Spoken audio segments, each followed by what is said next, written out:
ఆధ్యాత్మిక నియమాలను ఎలా కనుక్కొన్నారు? మార్చశక్యం కాని ఈ విశ్వ నియమాలను ప్రాచీన భారతీయ ఆధ్యాత్మిక శాస్త్రవేత్తలు లేదా ఋషులు ఎలా కనుక్కున్నారు? ప్రాణం మీద, మానవుడి ఆలోచన మీద తమ ఆశ్రమాలనే పరీక్షాశాలల్లో ప్రయోగాలు చేయడం ద్వారా కనిపెట్టారు. భౌతిక విషయాల సత్యాన్ని తెలుసుకోవడం కోసం మనం భౌతిక పదార్థాల మీద ప్రయోగం చేయాలి. కాబట్టి పునర్జన్మ లేదా ఒకే ఆత్మ వేరువేరు శరీరాల ద్వారా ప్రయాణిస్తుందనే సత్యాన్ని కనుక్కోవడానికి మానవ చేతన మీద ప్రయోగాలు చేయడం అవసరం.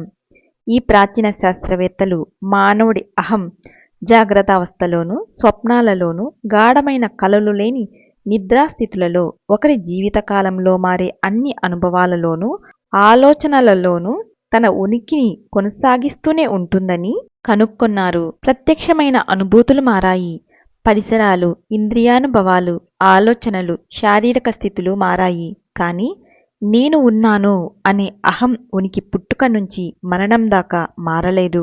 హైందవ ప్రయోగకారులు ఆత్మ మీద ఏకాగ్రం చేయడం ద్వారా నిరంతరము ఎరుకతో ఒంటరిగా ఆత్మకున్న వేరువేరు మారే స్థితులైన జాగృత, స్వప్న, తురీయ అవస్థలను గోప్యంగా విశ్లేషించడం ద్వారా లేదా పరిశీలించడం ద్వారా ఆత్మకున్న మార్పులేని నిత్యమైన స్వభావాన్ని గ్రహించవచ్చని రుజువు చేశారు.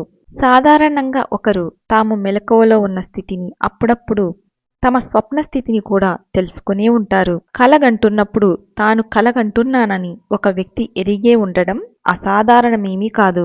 కొన్ని ప్రత్యేకమైన పద్ధతుల ద్వారా, అభ్యాసాల ద్వారా జాగ్రత్తావస్థను, స్వప్నావస్థను, కలలు లేని నిద్రాస్థితిని, తురీయ గాఢ నిద్రను, ఎప్పుడూ మేలుకొని ఉండే కలల్లేని అవచేతన స్థితికి ఆవల ఉన్న అధిచేతన స్థితిని, అనగా మనస్సుకు అడ్డంకులే లేని ప్రదేశం, తన ఉనికిని గురించిన ప్రతి స్థితిని సచేతనమైన ఎరుకతో మనం నిలబెట్టుకోవచ్చు.